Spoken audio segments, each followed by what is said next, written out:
Bonsoir à tous. Direction d'abord New York pour une bonne partie de cette édition. New York est capitale, vous le savez, depuis le début de la semaine de la 70e session annuelle des Nations Unies. À la tribune, le chef de l'État, vous allez longuement l'entendre tout à l'heure, un discours bâti autour de 3 axes principaux: paix, sécurité, développement. Je vous propose d'écouter le président Fornes Simbé. Monsieur le Président, Mesdames et Messieurs les chefs d'État et de gouvernement, Monsieur le Secrétaire général, distingués délégués, Mesdames et Messieurs, je me réjouis à mon tour de m'adresser à notre auguste Assemblée au moment où nous abordons une nouvelle phase de notre longue quête de paix, de sécurité, de développement et de prospérité partagée.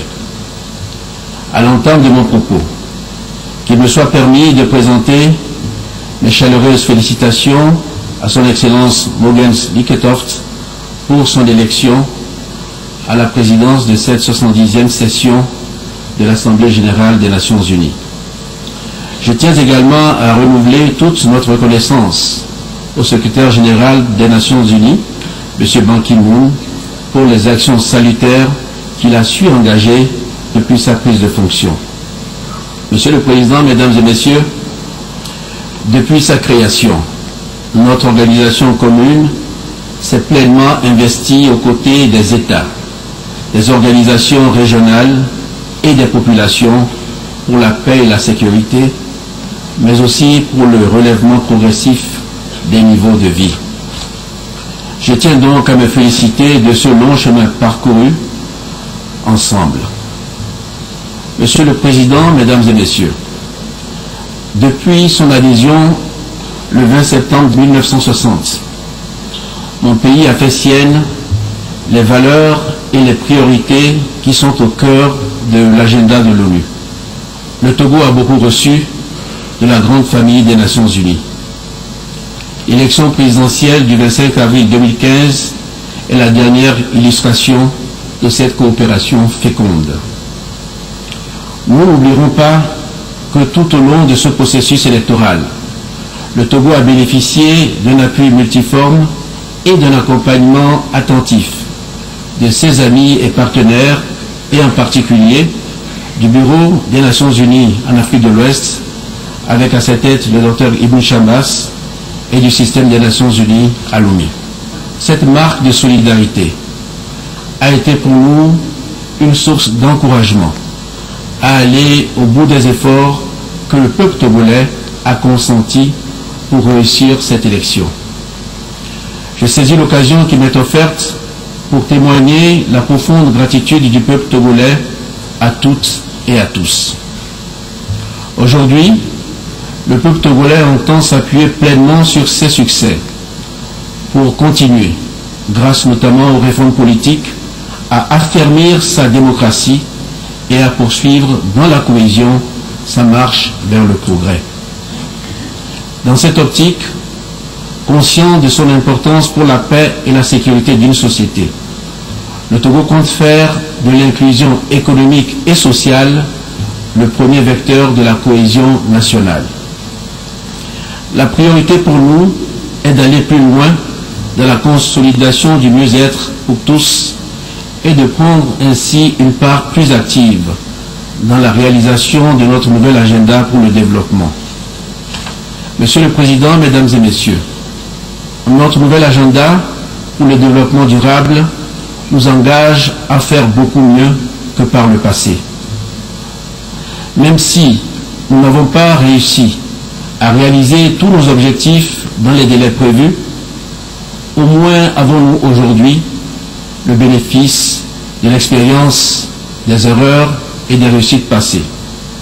Et cela constitue un immense capital dont nous devons tirer parti pour mieux répondre aux défis qui nous attendent.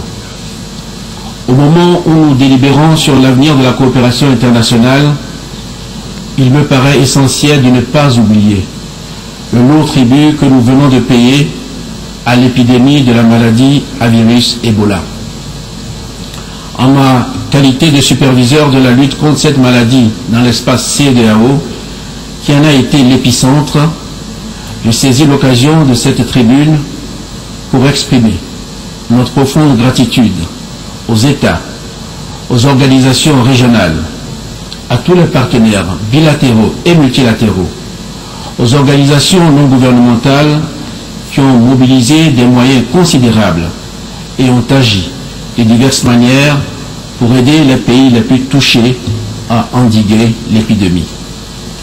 Je tiens aussi à saluer l'héroïsme des personnels soignants, toutes nationalités confondues, et des acteurs communautaires dont l'engagement n'a jamais faibli, même quand leur vie était en danger. Ils ont sauvé des vies et démontré notre capacité à réagir face à des situations extrêmes. J'ai enfin une pensée émue pour tous ceux qui ont perdu leur vie en essayant de préserver celle des autres. Ebola a enlevé des vies, détruit des communautés, fragilisé des économies avec des pertes de l'ordre de 2 milliards de dollars américains de produits intérieurs bruts pour les 3 pays affectés. Aujourd'hui, Ebola est certes affaibli, mais pas totalement vaincu. Nous devons tous ensemble rester vigilants, non seulement pour éradiquer les foyers résiduels, mais bien plus, pour rebâtir des systèmes plus résilients face aux vulnérabilités et chocs de tous ordres auxquels nous restons hélas exposés. Ces crises ne doivent pas pour autant nous empêcher de garder le cap et de tenir les promesses de croissance économique et de progrès social. J'aimerais exhorter à cet effet tous nos partenaires à rester actifs et engagés, y compris dans les pays jusqu'ici épargnés. Monsieur le Président, Mesdames et Messieurs, si l'on peut se féliciter de ce que la croissance économique africaine est l'une des plus fortes au monde ces dernières années, force est de constater qu'au rythme actuel, l'Afrique ne sera pas en mesure de donner massivement des emplois à sa jeunesse, ni de réduire de manière significative la pauvreté.